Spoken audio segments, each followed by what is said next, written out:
I went to Nova Scotia and stayed in 5 very unique types of accommodation, and I'm going to show you what they were like in this video. I started my trip staying in these gravity luxury domes near Maitland. The one that I stayed in has its own bathroom, it has a sleeping area with a full-on view of the backyard that I'll show you more of in a sec, and a lot of light, although it can be blocked off too. And it has a desk or dining table and a kitchen with a full-size fridge. But that view though, there's a barbecue, there's a fire pit to sit at, and there's a hot tub. This is a great place to stay if you want to experience the Bay of Fundy with tidal bore rafting and mudsliding. Next, I stayed at the train station inn in a caboose. This is in Tatamagouche, and these vintage Canadian-built cabooses and boxcars are authentic on the outside, but redesigned and developed on the inside to be private deluxe suites that still reflect their railway past. The one that I stayed in is called Caboose Carol, and as you can see, I could have brought some friends or family as it's very spacious, it's air-conditioned and has its own bathroom, and it's at the very end of the line, so it has this little balcony, I guess you could call it, at the back, and it's next to their 19th century station, which is a check-in area, a gift shop, and a coffee bar.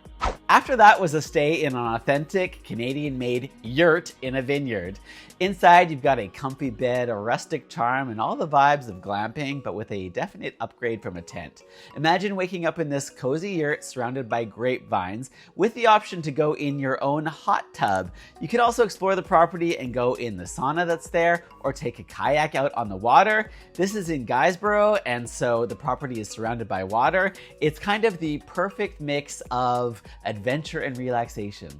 Then it was the Harb'r Resort, where first of all, the cliffside golf course is one of Canada's most scenic, but even if you don't golf, which I don't, the luxury accommodations are very nice. There are rooms, suites, and cottages with modern comfort and ocean views that all make for a lovely stay where you feel like you've really made it. When it's time to eat, the food here is next level. We're talking locally sourced fine dining.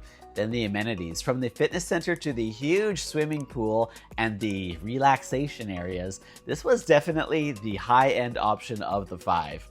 And finally, if that one's not in your budget, the Marmalade Motel might be more your vibe. It's quite cozy and kind of quirky and bursting with personality. Each room is bright and bold with a balcony. There is a hot tub beside it, and check out this backyard space where you can lounge around or go for a walk along the water. This is in Port Dufferin, and if staying in a fully renovated roadside motel set on the ocean in Nova Scotia sounds good to you, then you found your spot.